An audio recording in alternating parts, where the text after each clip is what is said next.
랜선 교회에 오신 것을 환영합니다. 안녕하세요. 슬기로운 신앙생활, 매일 하나님과 친밀한 교제를 나누는 묵상, 메밀묵 한정민 목사입니다.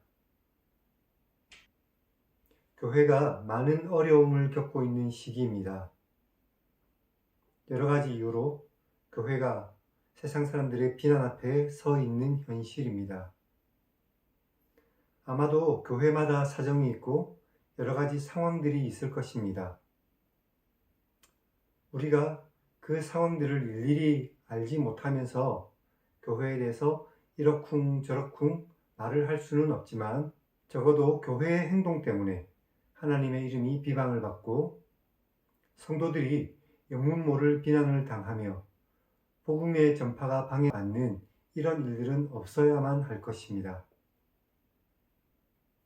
믿음이라는 것은 상식을 뛰어넘는 것이지만 신앙생활은 상식 안에서 하는 것이 옳기 때문입니다.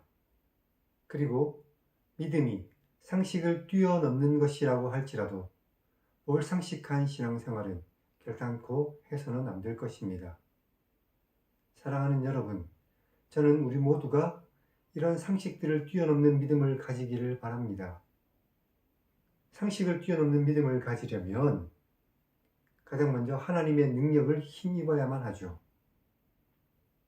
그리고 하나님의 능력을 힘입으려면 말씀을 묵상해야만 합니다. 말씀을 알지 못하고 하나님을 만나지 않으면서 하나님의 능력만을 구한다면 그것은 우물에서 숭늉을 찾는 것 같은 그런 어리석은 행동일 것입니다. 여기 메밀묵과 함께 하나님의 말씀 안에서 하나님의 능력을 힘입는 여러분들이 되시기를 주님의 이름으로 축원합니다. 지난 시간 우리는 창세기 2장을 읽었습니다. 천지창조를 마치고 안식하신 하나님, 그리고 선과 악을 알게 하는 나무의 열매, 남자와 여자의 창조와 가정명령까지 기억나시죠? 오늘은 창세기 3장을 읽겠습니다. 인류 역사상 가장 안타깝고 가장 슬픈 장면이 등장하는 곳입니다. 하나님과의 약속을 깨고 범죄하는 인간의 모습이 기록되어 있는 성경입니다. 그래서 하나님과 사람이 함께 살던 가장 완전하고 이상적인 곳에 죄와 사망이 들어오게 되었습니다. 자, 그럼 성경을 읽겠습니다.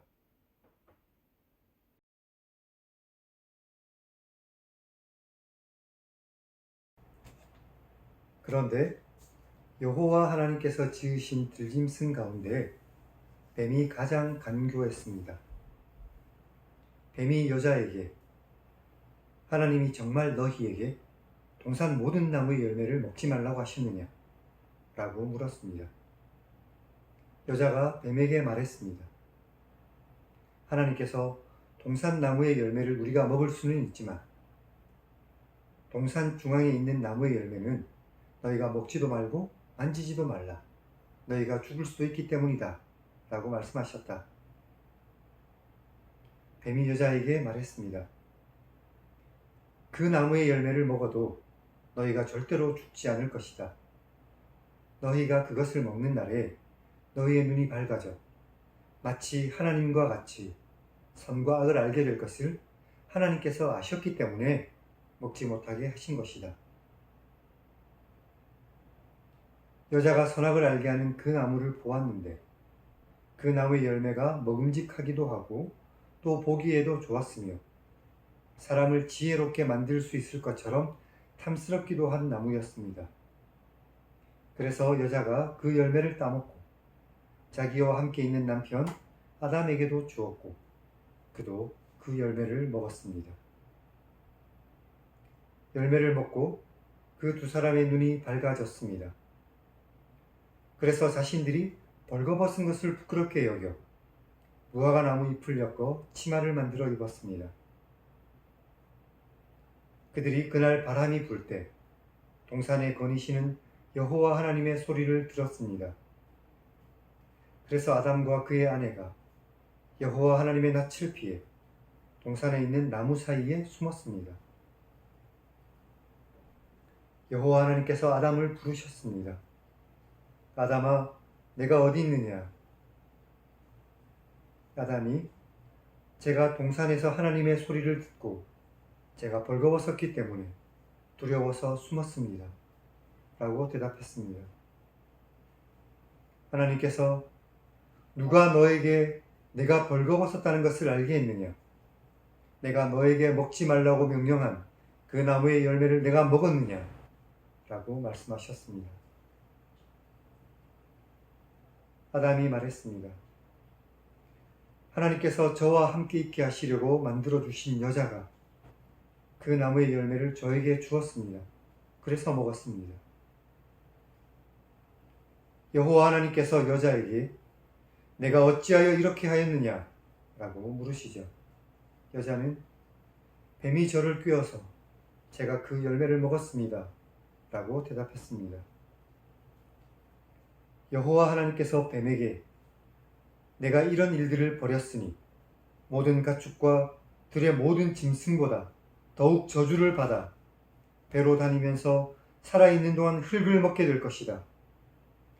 내가 너를 여자와 원수가 되게 하고 너의 후손도 여자의 후손과 원수가 되게 할 것이다. 여자의 후손은 너의 머리를 상하게 할 것이고 너는 그의 발꿈치를 상하게 할 것이다.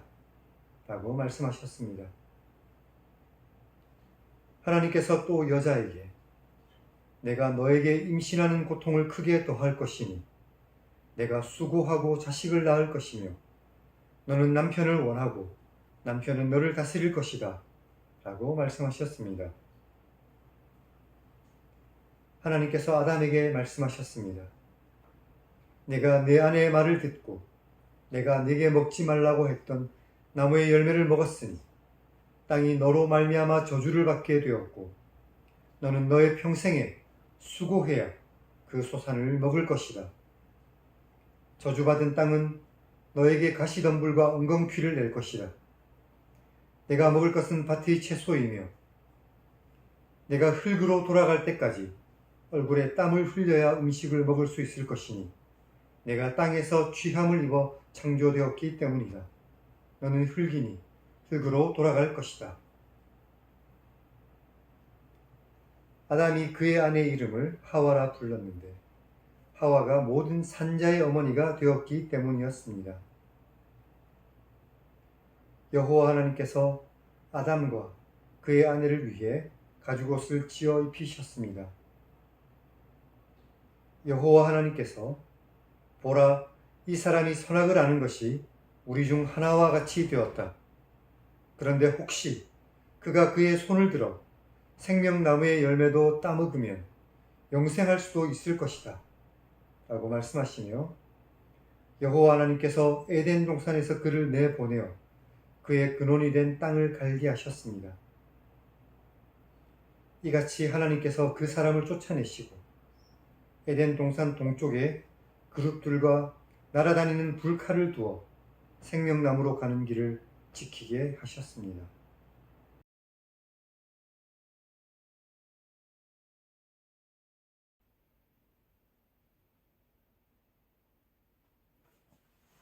오늘은 여기까지 읽었습니다. 오늘 말씀에는 죄의 속성과 본질이 드러납니다. 뱀이 먼저 말씀을 왜곡하고 하와가 말씀을 변질시키고 그리고 다시 뱀이 하나님의 말씀을 부정하게 됩니다. 그리고 범죄가 일어나죠. 그리고 그 범죄는 다른 사람에게까지 이어지며 결국 책임을 전가하는 데까지 나아갑니다. 뱀이 하와에게 묻습니다. 하나님이 동산 나무에 있는 모든 나무의 열매를 먹지 말라고 하시더냐. 말씀을 왜곡했죠. 그러자 하와가 말하죠. 아니다. 동산 중앙에 있는 선과 악을 알게 하는 그 나무의 열매를 먹으면 죽을 수도 있다. 죽을까 하노라. 이렇게 대답하죠. 말씀을 변질시켰습니다. 그러자 뱀이 말씀을 부정합니다. 아니다. 그 열매를 먹어도 죽지 않을 것이다. 오히려 하나님과 같이 될 것이다. 그리고 그 이후에 하와가 먹지 말라고 하던 그 열매를 먹습니다. 그리고 그 열매를 자기의 남편에게도 주어서 그도 먹게 합니다. 죄는 하나님의 말씀을 왜곡하는 데서부터 시작해서 결국은 모든 사람들이 범죄하는 데까지 이르게 합니다.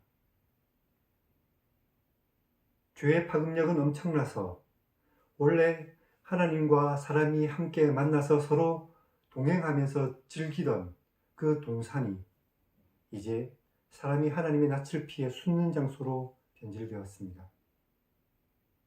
그뿐이 아니죠. 아담은 하나님께 나아와서 하나님께서 내게 주신 여자가 주어서 먹었습니다 라고 말합니다. 하나님께서 내게 주신, 무슨 말입니까? 사실 그 여자가 그랬다, 여자에게 책임을 돌리고 있는 것 같이 보이지만 사실은 여자에게 책임을 돌리는 것이 아니라 하나님께 책임을 돌리고 있는 것입니다. 하나님께서 저 여자를 만들지만 않았어도 내가 범죄하지 않았을 것입니다. 죄가 커지고 커져서 결국 하나님을 원망하는 데까지 이르게 되었습니다. 어쩌면 오늘날 우리의 삶의 모습도 이럴지도 모르겠습니다. 우리가 이런 죄의 자리에 나아가지 않기 위해서 해야 할 일이 무엇입니까? 말씀 위에 굳게 서는 것입니다. 우리가 말씀 위에 굳게 선다면 죄의 유혹에 결단코 넘어가지 않을 것입니다. 3장 15절은 우리가 흔히 어머니 복음 또는 원시 복음이라고 말하는 구절입니다. 사람들이 하나님께 죄를 지었지만 하나님께서는 그 즉시 그 사람들을 구원하실 계획을 세우셨던 것입니다. 하지만 죄의 대가는 죽음이었습니다. 흙에서 태어난 사람이 이제 흙으로 돌아갈 수밖에 없게 되었죠. 그리고 에덴 동산에서 추방당합니다. 원래 에덴 동산을 지키던 사람들이 에덴 동산에서 쫓겨나고 하나님께서는 이 사람들이 에덴 동산에 들어오지 못하도록 그룹들과 화염검으로 지키게 하셨습니다. 오늘 말씀을 통해서 인간의 죄와 그럼에도 불구하고 이런 인간들을 사랑하시는 하나님을 다시 한 번 더 느껴보시기 바랍니다. 이제 하나님 1인칭 시점의 성경 읽기를 시청하시기 바랍니다. 인류 최초의 범죄 앞에서 하나님의 마음이 어떠하실지 1인칭 성경 읽기를 통해서 더 깊이 느껴보실 수 있을 것입니다. 인간을 창조하시면서 너무나도 기뻐하셨던 하나님께서 인간의 범죄 앞에서 어떤 마음이셨을지, 그리고 그럼에도 불구하고 인간을 구원하기 위해서 계획을 세우시는 하나님의 마음을 오늘 말씀을 통해서 다시 한번 더 깊이 느껴보는 복된 여러분들이 되시기를 주님의 이름으로 축원합니다. 그럼 다음 시간에 뵙겠습니다.